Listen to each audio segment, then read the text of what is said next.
Good morning, class. Open your English translation book, lesson number 21, adjectives. And basically in this lesson we are going to read about the degrees of adjectives. Okay, हम इस lesson में हम क्या सीखेंगे, adjectives की कितनी degrees होती हैं and कौन सी degree कौन से type के sentence में use की जाती है. Okay, so open your English translation book, lesson number 21, adjectives, page number 48.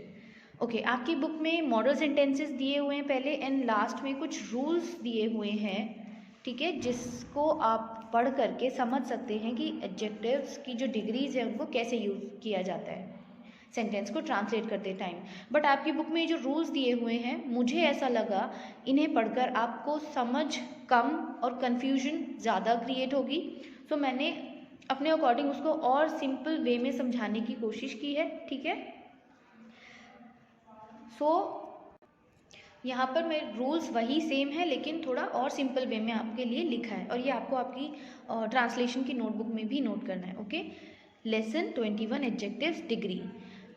Degrees of adjectives, कितने टाइप की डिग्रीज होती हैं एडजेक्टिव्स की? देयर आर 3 टाइप्स ऑफ और 3 degrees of adjectives. First is positive degree, second is comparative degree and third is superlative degree. अब positive degree क्या होती है? For example wise. Okay, comparative degree क्या होगी वाइज की? वाइजर. एंड सुपरलेटिव डिग्री होगी wise की? वाइजेस्ट. Wise, wiser, wisest. अब वाइज को हम वाइज की तरह ही क्यों नहीं यूज़ कर रहे हैं, हम वाइजर और वाइजेस्ट भी क्यों यूज़ कर रहे हैं? क्योंकि तीनों का यूजेज अलग है, ठीक है. कैसे? पॉजिटिव डिग्री का यूज़ हम कहाँ करते हैं, प्रयोग कहाँ करते हैं? जब कंपैरिजन का भाव ना हो, मतलब किसी एक व्यक्ति या वस्तु की बात हो रही है, उसको किसी दूसरी व्यक्ति या वस्तु से कंपेयर नहीं किया जा रहा, तो आप पॉजिटिव डिग्री का यूज़ करेंगे. फॉर एग्जाम्पल, सुशील एक अच्छा लड़का है. अब यहाँ पर देखिए, सुशील एक अच्छा लड़का है, सुशील का किसी से कंपैरिजन नहीं किया जा रहा कि सुशील उससे अच्छा है या इससे अच्छा है. सुशील एक अच्छा लड़का है, कोई कंपैरिजन नहीं है. तो इस टाइप के सेंटेंसेस में आप एडजेक्टिव की कौन सी डिग्री यूज़ करेंगे? एडजेक्टिव क्या होता है सबसे पहले तो आपको ये पता होना चाहिए. नाउन्स जो होती हैं या जो प्रोनाउंस होती हैं उनके बारे में कुछ बताते हैं, जो वर्ड्स कि नाउन कैसी है, ठीक है, कुछ भी बताते हैं, तो वो वर्ड्स होते हैं एडजेक्टिव. ठीक, तो एडजेक्टिव्स की डिग्रीज होती हैं positive degree, comparative degree and superlative degree. अगर एक पर्सन है जिसका किसी और से कंपैरिजन नहीं हो रहा है, ठीक है, तो आप पॉजिटिव डिग्री यूज करेंगे एडजेक्टिव की. जैसे सुशील इज अ गुड बॉय, यहाँ पर क्या है, कोई कंपैरिजन नहीं है, इसलिए पॉजिटिव डिग्री यूज की गई है गुड, ठीक है. अगर यहाँ पर सुशील का किसी से कंपैरिजन हो रहा होता तो गुड की कंपैरेटिव डिग्री क्या है? गुड, बेटर एंड आपकी सुपरलेटिव डिग्री है गुड की बेस्ट. Good, better, best. तो अगर सुशील का किसी से कंपैरिजन हो रहा होता तो यहाँ पर हम किसका यूज़ करते? Sushil is better than that boy. Sushil उस लड़के से बेटर है, तो वहाँ पर हम गुड का यूज़ नहीं करते क्योंकि यहाँ पर दो लोगों में कंपैरिजन हो रहा है, ठीक. लेकिन इस सेंटेंस में कोई कंपैरिजन नहीं हो रहा है, इसलिए पॉजिटिव डिग्री का यूज़ किया, ठीक है. अब एडजेक्टिव की डिग्रीज, पहले तो आपको एडजेक्टिव्स खुद से लर्न करने पड़ेंगे बहुत सारे, और उनकी डिग्रीज भी आपको लर्न करनी पड़ेगी. और ये इंग्लिश आपकी जो ग्रामर की बुक है उसमें भी बहुत सारे एडजेक्टिव्स एंड उनकी डिग्रीज के बारे में रीड किया, कैसे हम फॉर्म कर सकते हैं डिग्रीज को, वो सीखा, ठीक. Next is comparative degree. Comparative degree का प्रयोग कब होता है? जब दो व्यक्तियों या वस्तुओं में कंपैरिजन हो, ठीक है, केवल दो व्यक्तियों या वस्तुओं में. तब आप क्या करेंगे? एडजेक्टिव की कंपैरेटिव डिग्री का यूज़ करेंगे, ठीक. सुपरलेटिव डिग्री, जब एक व्यक्ति या वस्तु का कंपैरिजन बहुत सारे व्यक्तियों या वस्तुओं से हो, ठीक, तब आप सुपरलेटिव डिग्री का यूज़ करेंगे. जैसे कंपैरेटिव डिग्री का एग्जाम्पल क्या हो सकता है? Ram is visor then Shyam, ठीक. और हमेशा जब भी आप कंपैरेटिव डिग्री का यूज़ करते हैं तो एडजेक्टिव का जो भी आप कंपैरेटिव डिग्री यूज़ करने के बाद देन लगाएंगे, ठीक है. Ram is visor then Shyam, ठीक. तो हमेशा देन का यूज़ होगा कंपैरेटिव डिग्री में, ठीक. और सुपरलेटिव का एग्जाम्पल क्या हो सकता है? जैसे जैसे Mohan is the wisest boy in the class, मतलब पूरी क्लास के सारे बच्चों से मोहन का कंपैरिजन हो रहा है कि मोहन सबसे इंटेलिजेंट है पूरी क्लास में, ठीक है। तो वाइजेस्ट, ठीक, यानी एक का बहुत सारों से कंपैरिजन, सो वाइजेस्ट। ऐसे ही सुपरलेटिव डिग्री का आप यूज़ करेंगे, ठीक।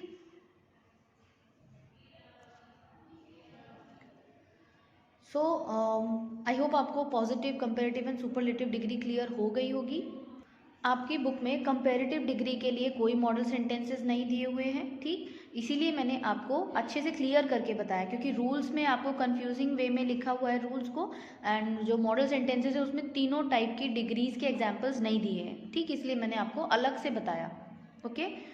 अब एक चीज़ और देखो जो आपकी बुक में है, और आपको क्या नोट करना है, जब वाक्य में कंपैरिजन का भाव ना हो, एडजेक्टिव की पॉजिटिव डिग्री प्रयोग होगी, ये आपको पता है।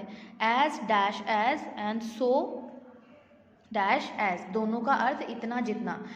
एक चीज़ देखो, दो लोगों में अगर कंपैरिजन नहीं हो रही है, ठीक है, तो पॉजिटिव डिग्री, कंपैरिजन हो रही है तो कंपैरेटिव डिग्री। बट अगर इस तरह से कंपैरिजन हो रही है कि ये जितना इतना यह है जितना वह, यानी जैसा ये है वैसा वह, इस तरह से, मतलब सेम है दोनों चीज़ें, ठीक है, दोनों व्यक्ति या दोनों चीज़ें सेम है, तो आप as, then positive degree, then as. जैसे Ram is as wise as Shyam, यहाँ पर राम और श्याम में कंपैरिजन हो रहा है, लेकिन वाइजर नहीं आएगा, या तो आप Ram is visor then Shyam लिखिए, वाइजर देन, ठीक, या फिर आप इस तरह से एज डैश एज का यूज़ कीजिए।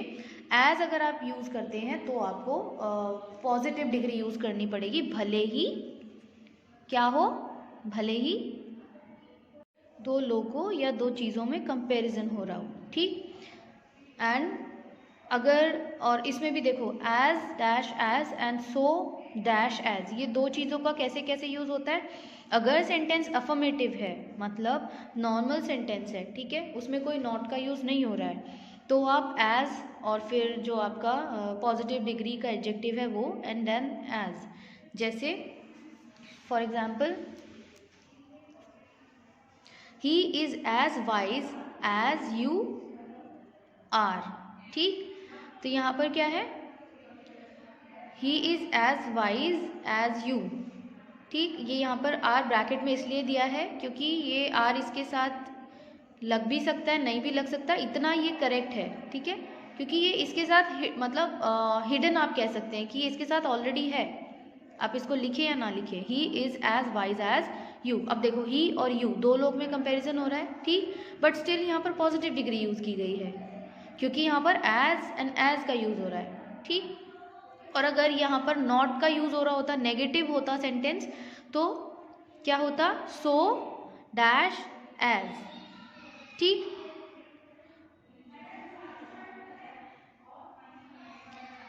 जैसे ये देखिए, वह इतना बुद्धिमान नहीं है जितना कि Anil, he is not so wise as Anil.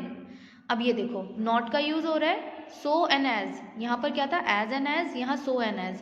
So and as का यूज़ का हो रहा है जहाँ पर नहीं लिखा है, और जहाँ पर नहीं लिखा वहाँ पर ओनली एज का, ठीक, तो सो एंड एज का भी यूज़ करेंगे जब आपको नहीं का यूज़ किया गया है। He is not so wise as Anil, लेकिन यहाँ भी दो लोगों का कंपैरिजन हो रहा है, but still positive degree use की गई है। सी, कंपैरिजन है, दो लोगों में है, कन्फ्यूजन कोई नहीं है, या तो आप नॉर्मल सीधे सीधे तरीके से चलिए, एक व्यक्ति या वस्तु की बात हो रही है, पॉजिटिव डिग्री यूज़ कीजिए, दो लोगों में या दो चीज़ों में कंपैरिजन हो रहा है, कंपैरेटिव डिग्री यूज़ कीजिए, एक का बहुत सारों से कंपैरिजन हो रहा है, सुपरलेटिव डिग्री यूज़ कीजिए, ठीक। बस एक छोटी सी एक चीज़ है जो आपको अलग से याद रखनी है, एज एंड एज का use and so and as का यूज़। जब भी आप एज एंड एज का यूज़ करेंगे तो आपको भले ही दो लोगों में कंपैरिजन हो, पॉजिटिव डिग्री यूज़ करनी पड़ेगी, एज एंड एज में भी एंड सो एंड एज में भी। क्लियर। नेक्स्ट देखिए, वह सबसे बुद्धिमान लड़का है। अब यहाँ पर क्या है, वह सबसे बुद्धिमान लड़का है, यानी सबसे कंपैरिजन हो रही है एक लड़के की, यानी बहुत सारे लोगों से एक की कंपैरिजन हो रही है, तो सुपरलेटिव डिग्री आएगी। तो यहाँ देखिए, he is wisest boy, he is wisest boy. अब वाइजेस्ट क्या है, सुपरलेटिव डिग्री, ठीक, बहुत सारे लोगों से कंपैरिजन। वह सबसे बुद्धिमान लड़कों में से एक है। He is one of the wisest boys. यहाँ पर भी क्या है, सबसे बुद्धिमान जितने लड़के हैं उनमें से एक है, तो he is one of the wisest boy, जो बहुत बुद्धिमान लड़के हैं उनमें से एक है। क्लियर?